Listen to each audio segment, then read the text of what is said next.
a Soviet dream that became a nightmare. A disaster officials tried to cover up, as a brave few battled to stop radiation spreading across the globe. Using top-secret Soviet documents and hearing from those who risked everything.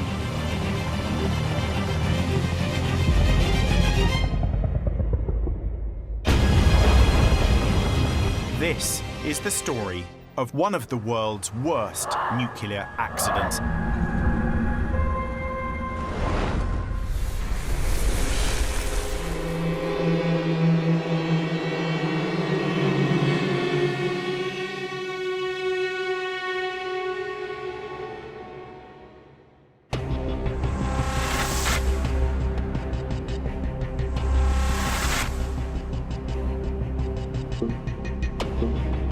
It's been 8 days since Chernobyl's fourth nuclear reactor exploded.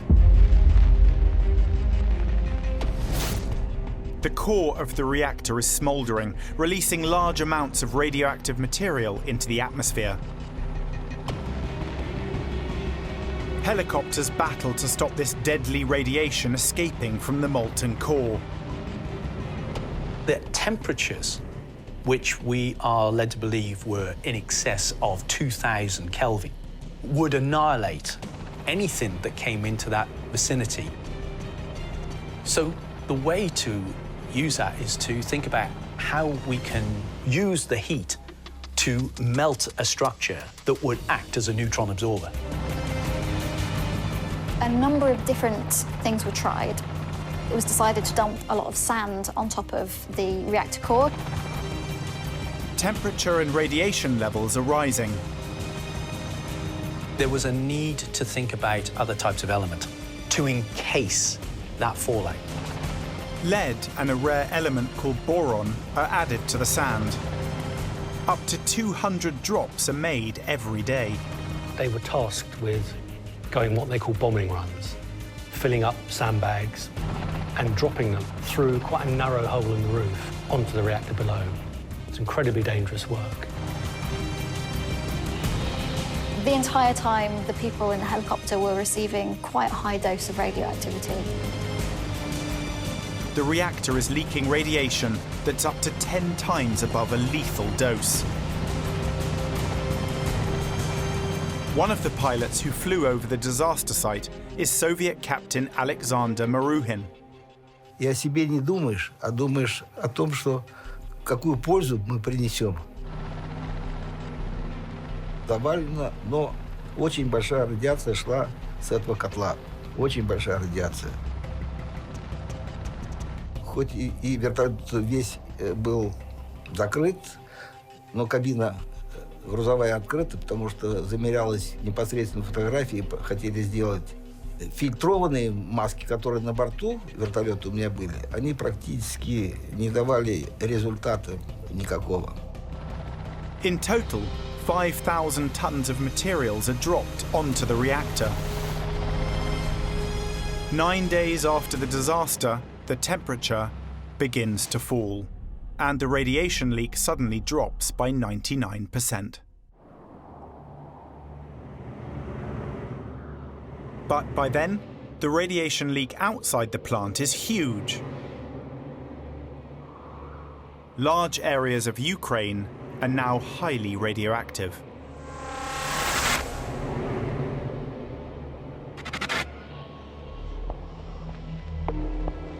The Soviet government announced an ambitious cleanup operation. Thousands of people are drafted into Chernobyl from across the Soviet Union. Most of those were young men, and they were given a job to do without really being told the full consequences of what they were undertaking. They become known as liquidators. Liquidators was a Russian term to describe the people who were engaged in the cleanup. Mostly soldiers and other military people, many of them conscripts, brought in to do the dirty work. Ultimately, around 600,000 people were involved in this liquidation campaign.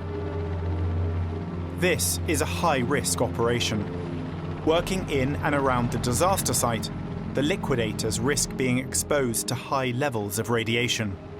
Если замеры мы делали на Земле, то было 2,3 тысячи рентген.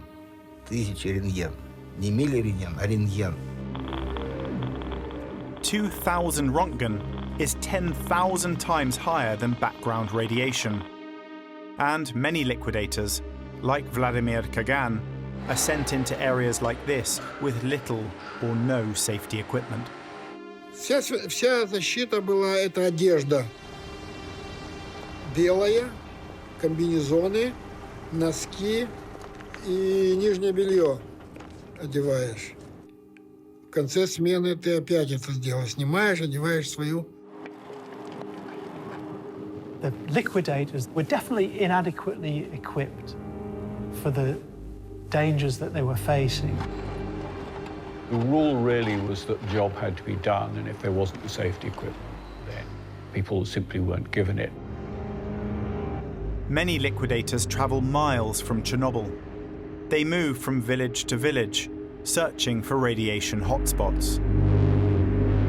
The release of radiation from the Chernobyl disaster was so intense that anything that came into that vicinity would have been irradiated. Many towns and villages were affected by radiation. Where a building was infected, it was sprayed with a decontaminant. It was a viscous liquid that caused any radiation to adhere to the side of the building. So the building itself became a kind of almost flypaper where irradiated material was stuck to it. In other places where the radiation levels were even higher, bulldozers were sent in and entire villages were completely flattened.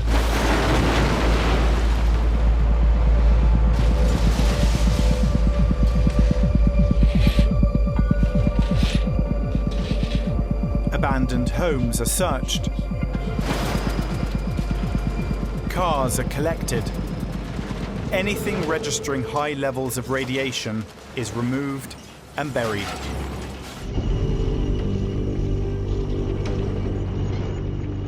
Then, some liquidators are sent on a bleak search and destroy operation.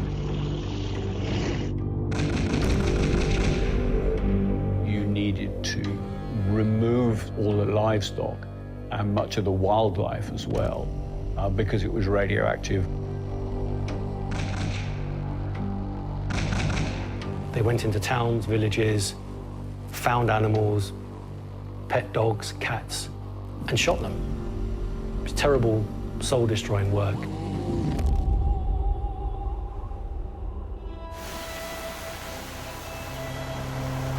As the cleanup operation continues, helicopter pilot Alexander Maruhin is recruited for a special mission. Специальная карта, секретная она, правда, была. Но у меня на борту находились академики по ядерной энергии. Они замеры делали Земли, Земля нормально была, все. Земля наша получила большую грязь, радиацию. Harmful levels of radiation are detected up to 19 miles from the disaster site.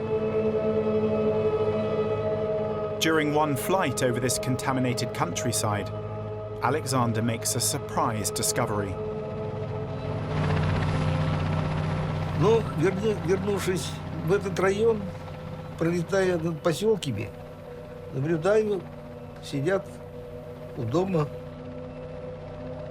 Приземлившись прямо в огороде у дома, подхожу к сельчанам и спрашиваю, а почему вы здесь? А мы вернулись, мы вас не можем покинуть.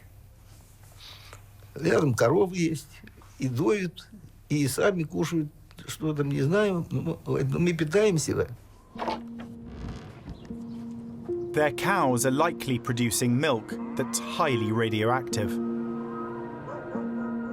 In the aftermath of the disaster, over 100,000 people are taken to hospital for examination. If radioactive iodine gets into the food chain, and particularly into milk, almost all of it goes to this small thyroid gland in our neck. And so they got really very, very high doses of radiation to their thyroid gland. Across the vast radioactive landscape, many people fear that they've been poisoned. They didn't know what physical damage they'd suffered, whether they had radiological symptoms, whether they were suffering more cancers than you would have expected. They feared it.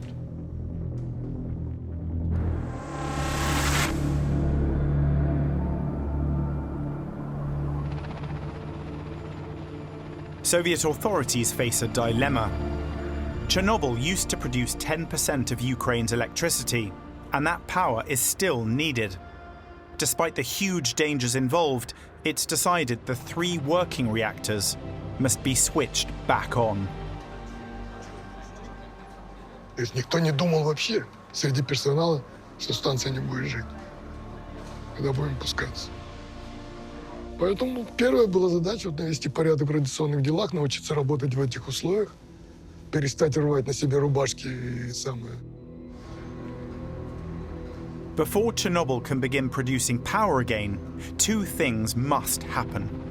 Highly radioactive material has to be disposed of, and the destroyed reactor must be enclosed. This was easier said than done because nothing like this had ever happened before, and nobody had the experience of building a containment device to prevent further radiation escaping.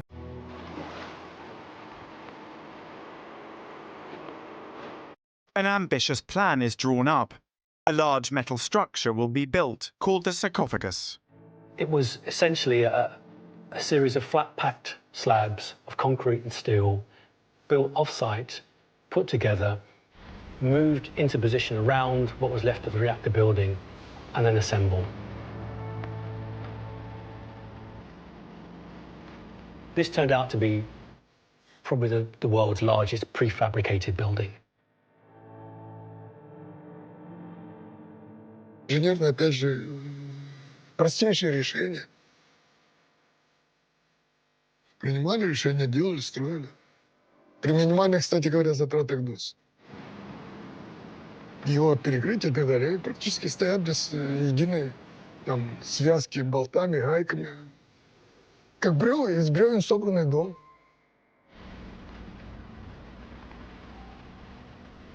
The walls of the sarcophagus are built, but next to the exposed reactor is a roof, covered in highly radioactive material.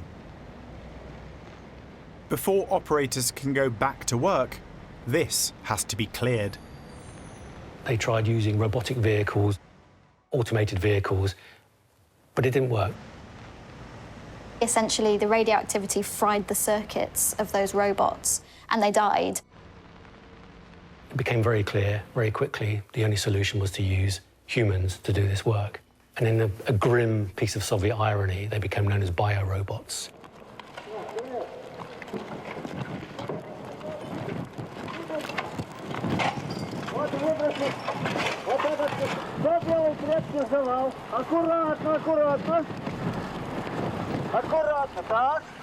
Soldiers were sent up to clear off the debris from the roof, back into the reactor hall.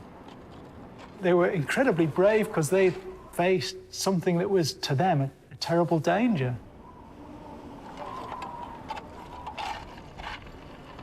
Radiation levels on the roof are extreme. Liquidators are given strict time limits. Within 90 seconds, they could receive an entire year's dose of radiation.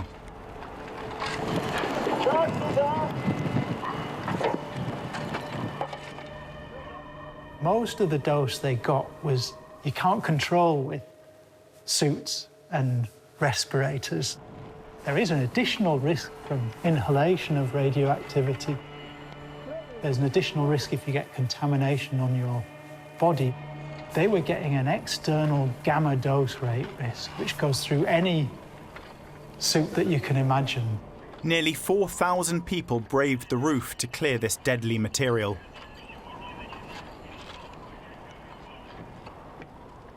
These people were following orders and they had to do what they were being told to do. Но то, что после каждой смены многие вырывали, это я видел сам, те, которые ходили. The fear of suffering radiation sickness drove many to use unorthodox ways that they believed would protect them. Some drank vodka, others took even more dangerous and futile measures. Потому что спирт нет-нет выдавали, не то, что выдавали, а получал я на летательный аппарат, спирт получал. Вот. Приходилось ребятам всем вечером перед сном раздавать. Может, поэтому и спаслись, кто употреблял спирт. Видно, промывало органы, все это промывалось.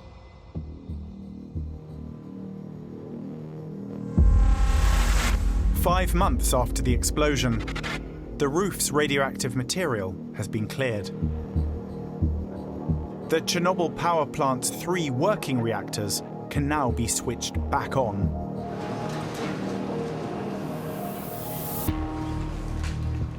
— 26 сентября 1977-го я включал его как оператор. А 1 октября я включал его уже как главный инженер.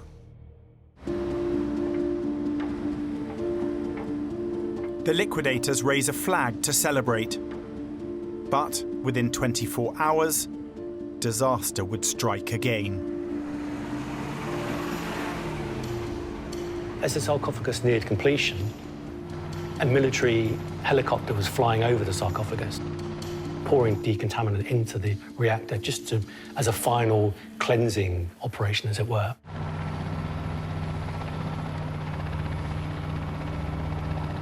И все, и он упал прямо на наших глазах. Мы шли с обеда и это видели. Кран был настолько высокий, что вертолет зацепился лопастями за троса.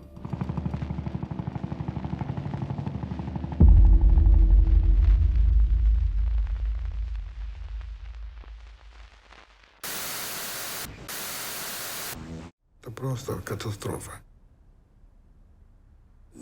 Там все погибли. 2 человека или 1, я не знаю. These 4 victims add to Chernobyl's death toll. And 6 months after the explosion, now over 18,000 people have been admitted to hospital. In late November, the sarcophagus is sealed. They managed to put up the entire erection in around about 250 days, which is quite remarkable.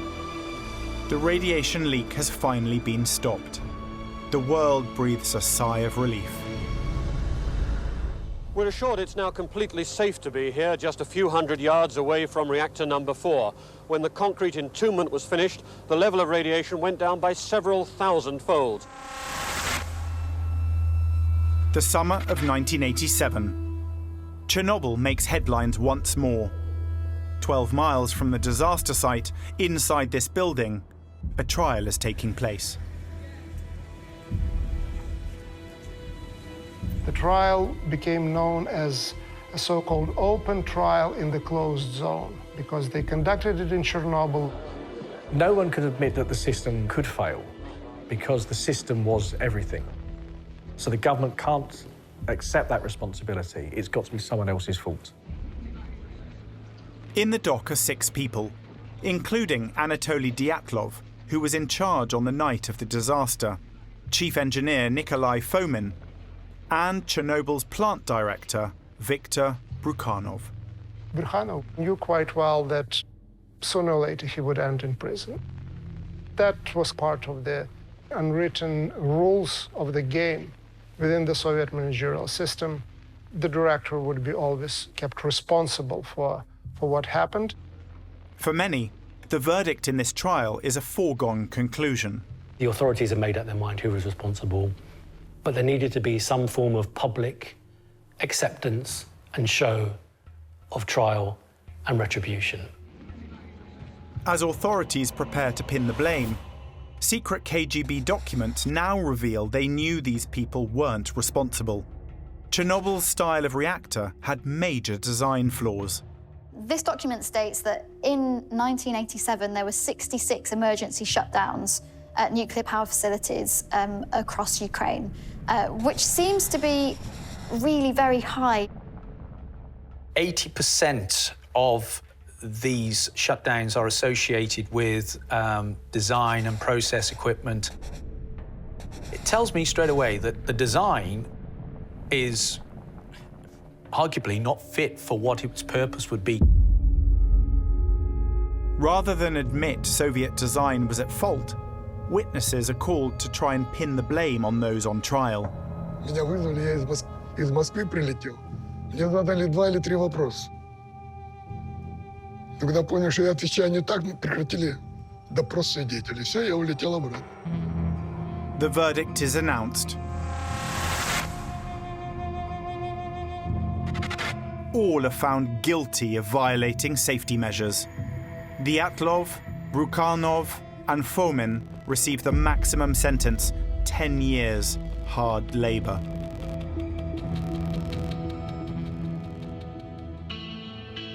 Потому что надо было бы в другом случае сказать, что у нас плохая техника, что у нас провалена наука. Есть виновник, люди нарушили правила. Все, точка. Великолепная техника, великолепное оборудование.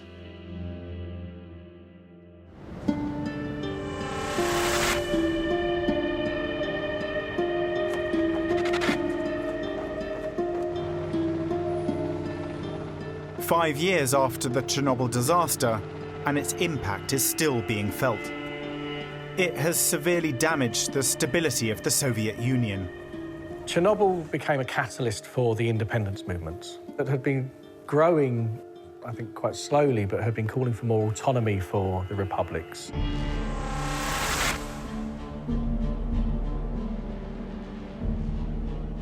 In Ukraine, the first issues related to Chernobyl, with the demand, tell us the truth about Chernobyl. Show us the map of the fallout. It's impossible to imagine Ukraine's road to independence without mobilization around Chernobyl. Disillusioned with how the Chernobyl disaster has been handled, the Ukrainian people declare their independence. It's the beginning of the end of the Soviet Union.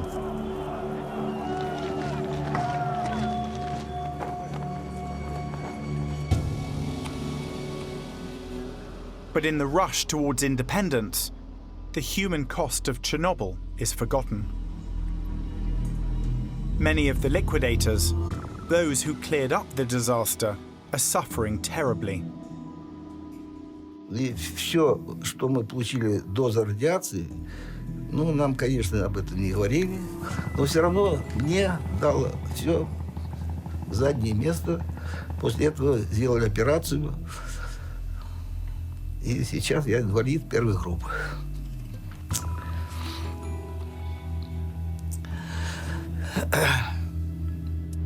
Меня там обследовали много-много раз. У меня лично, я перенес операцию. Операцию рак толстого кишечника. Вовремя я обнаружил его.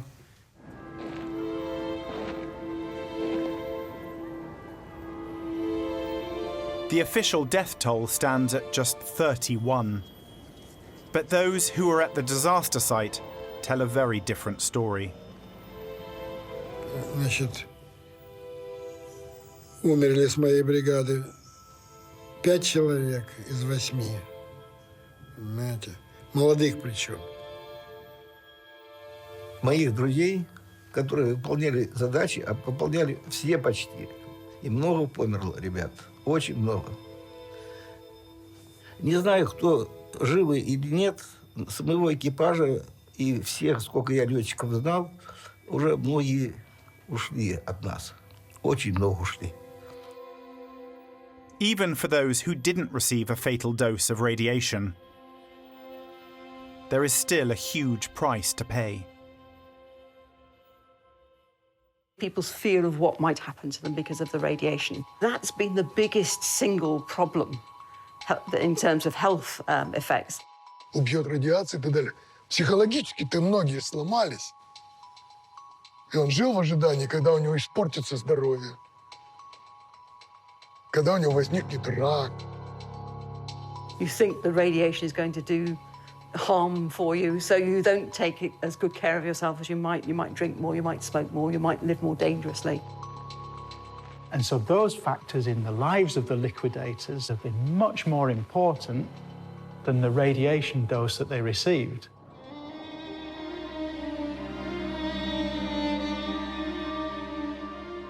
By the mid-90s, for those living in areas contaminated by high levels of radiation, there's a growing health crisis. I started becoming interested in Chernobyl when my boss, who was one of the premier pathologists, came back from Belarus. He was visibly shaken.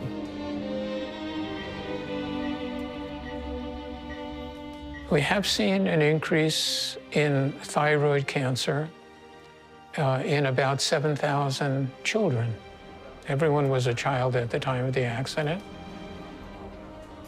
We predict there'll be probably in excess of 16,000 thyroid cancer cases, but that will be spread over a long period of time, so over the next 50 years. Most of us were expecting to see far more different types of cancer from exposure to radiation. It is possible there may still be an increase, but we would have started to see something by now if it was going to be a big increase. The exact number of deaths caused by the radiation will never be known, but the UN estimates it could be as high as 4,000.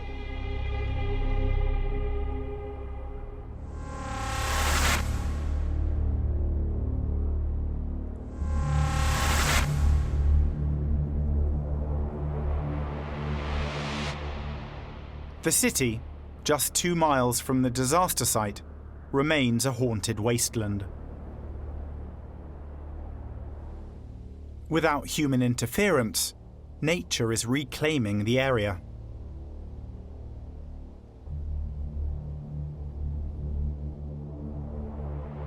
But at Chernobyl, there's a growing problem that threatens to raise radiation levels once more.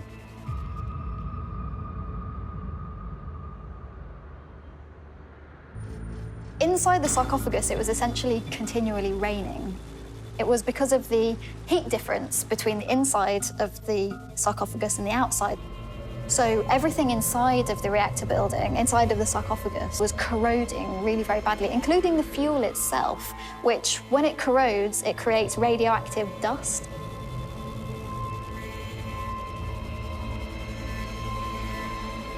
The sarcophagus is falling apart. A lot of it was built so that it was propped up, basically like a house of cards. It was really never built to last. Sooner or later, it was going to collapse.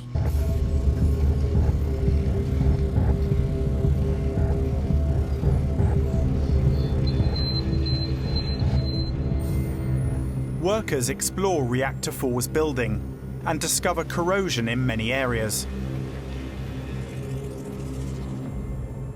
Recognizing the threat Chernobyl still poses, 45 countries, including the United States, Russia and the United Kingdom, all donate towards a new, safe confinement shelter. The overall plan was something like 2.1 billion, and 1.5 billion of that was for the construction and design and construction of the new safe confinement. Work finally starts on the new structure in 2010. But it takes another 6 years until it's ready to be placed over the old sarcophagus. It was decided that the best solution was an arch that could be built some distance away with a relatively low levels of radiation exposure and then slid over the facility once it's completed.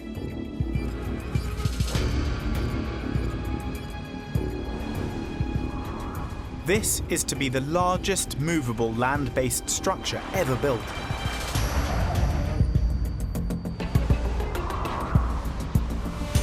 Sliding something 3 times the weight of the Eiffel Tower with millimetric precision over several days. The longest slide we did in one day was about 18 metres, and it had to slide 300 metres. So that gives you an idea of how long it took. And it was slide, stop, check, slide, stop, check at every time. As soon as we got to slide over the confinement, we had to interface with the old structures. We encountered tremendous challenges in terms of the radiological risk there.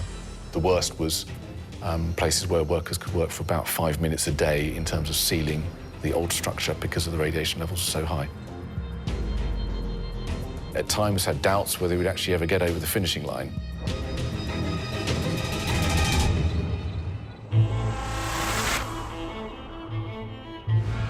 The shelter is finally in position.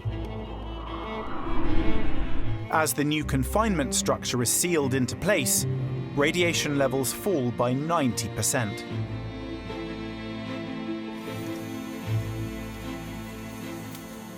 The lifetime of the new safe confinement is 100 years.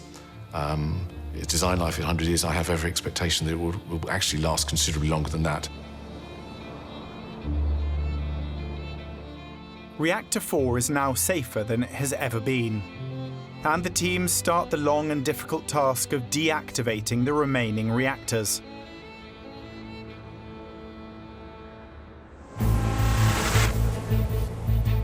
But 6 years on, the contained Chernobyl plant is about to face another catastrophe.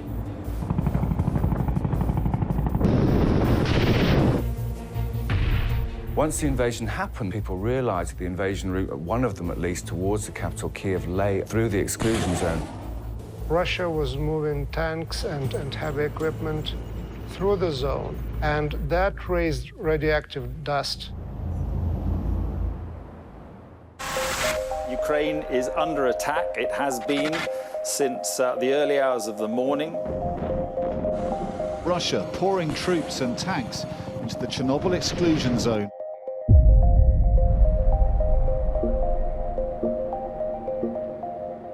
At the end of February, Russia invades Ukraine. Around Chernobyl, the Ukrainian army prepares to fight. The spectre of another nuclear disaster strikes fear around the world. Chernobyl is this word that is associated with such great horror, and the thought that that might suddenly not be safe was a huge cause for concern. As Russia invades, Ukraine tries to establish Chernobyl and other nuclear power plants as no-go areas. The Ukrainian authorities were begging the International Atomic Energy Agency to negotiate a deal in which there would be a 30-kilometer exclusion zone, the area that would be prohibited for any kind of military actions and any kind of military operations. Their pleas fall on deaf ears. Without any agreement in place, Chernobyl and all the staff who work there remain a target. There's still a lot of people working on the Chernobyl site. A lot of scientists that are needed, there's a lot of administrators that are needed, there's a lot of maintenance people that are needed. It's about 2,500 people that are there. They're going in and out on a daily basis. The main task to the people working on the site is really just to make sure that the place stays as safe as it possibly can, checking the spent fuel, making sure that there's no damage to any of the containers and so on.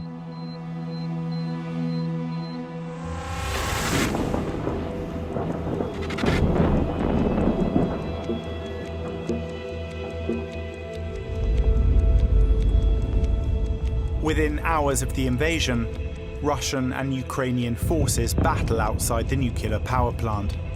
I think that really struck a deep chord and provoked deep fear that something might once again go wrong in Chernobyl. The Chernobyl plant is now in the hands of the Russians. It was actually reported that a shell had hit one of the containers housing the nuclear waste. And a spike was recorded in radiation levels. In some areas, the indicators were showing that the radiation level went 10 times up. What happened was that Russia was moving tanks and heavy equipment through the zone. and that raised radioactive dust. The rise in radiation levels is relatively low, but it's a frightening reminder of what could happen. Any nuclear power plant is strategically important. There's the psychological impact of it, of being able to capture something that will hit the headlines. The Russians have now got control over this area where there was a disaster that happened. What's going to happen next?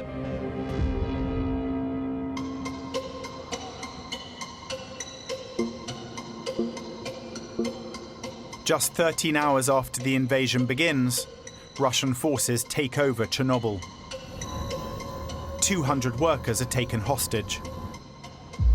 The Russians then forced them to maintain and run the site, which was challenging because they can't really work 7 days a week, 24 hours a day. However professional and however well-trained you are, if you're working under duress, or if you're working in difficult circumstances, or if you're not getting enough rest, there is a risk you may start to make mistakes. I don't think the taking of the people hostage necessarily was the scary bit. If they'd kicked them all out or they'd killed them, then that would have been even more scary. The workers are held hostage for the next 13 days.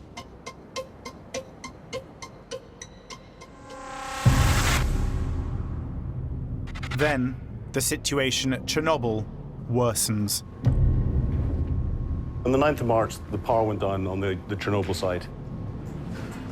Now, that was significant because the power is needed to keep the air conditioning systems going inside the containment buildings where a lot of the spent nuclear fuel is being stored. More than 30 years have gone into making this place safe, but if the systems they put in place are no longer able to function properly, then people would obviously be worried about the potential consequences. The loss of power could lead to a radiation leak. If the heat builds up, the water that's surrounding the spent nuclear fuel will begin to evaporate. And that evaporated water will pick up radiation and radioactive isotopes from the spent fuel rods and put them into the atmosphere in the containment area. It would increase the danger in the area and the danger of highly radioactive isotopes escaping into the atmosphere if that got vented. Information leaks out that the Russian soldiers don't understand the danger the Chernobyl plant holds. They won't have been briefed of the hazards in Chernobyl. In fact, there are reports to suggest that many of them had never even heard of the Chernobyl disaster.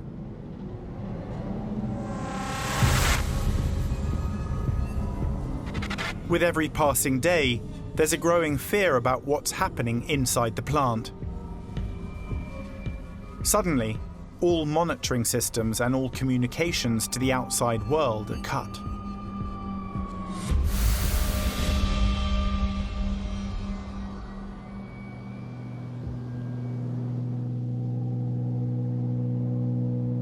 Once you cut off communication, you can hope that everything's okay, you know that there are systems there, but ultimately you do not know what's happening. Communication is absolutely key. Once you lose your situational awareness, then one's mind starts to run riot.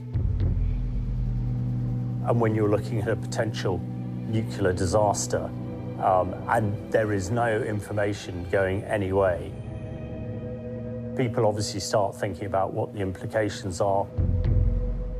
And because it's nuclear, one is looking at the worst case scenario.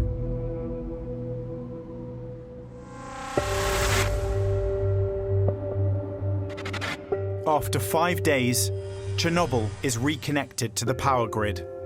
When we realised that actually Chernobyl was back up and running, the power was running, people were there, the flow of information was happening, that was a huge relief. The workers have been held hostage for 3 weeks. Conditions inside the plant are deteriorating. It seems unlikely to me that Chernobyl had 3 or 4 weeks of food already backed up. We know that the Russian army has got no food, so no doubt they were on meagre rations, with people holding guns over their head and not knowing what was happening tomorrow. I mean, absolutely horrific. There are reports of people having to sleep on chairs or in their offices or whatever. This is not a place which is meant for people to stay there for days and days and days. The hostages have now exceeded 15 days at the plant. The maximum time allowed to keep radiation exposure to safe levels. If the war means that those levels have not been observed or adhered to, then there are potentially consequences for the people who are working at the site and may have had more exposure than they should have. Word gets out that Russian soldiers digging trenches around Chernobyl could be falling sick. They won't have understood the threats from the radiation. So they're sitting there breathing in the smoke with radioactive particles in it, the dust that their armoured vehicles and their wheeled vehicles are kicking up with radioactive isotopes in it, and not knowing that these are potentially causing them harm. They probably still don't know that these are causing them harm, and I suspect the Ukrainian scientists haven't told them.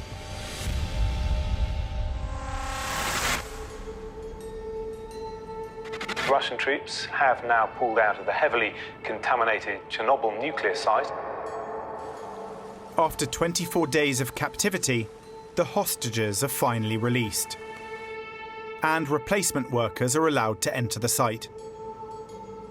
It was a relief, things were starting to get back to normal, but it's a reminder that in order for the safety procedures to function properly, people need to be allowed to go in and out, not kept there in circumstances which must have been at times terrifying.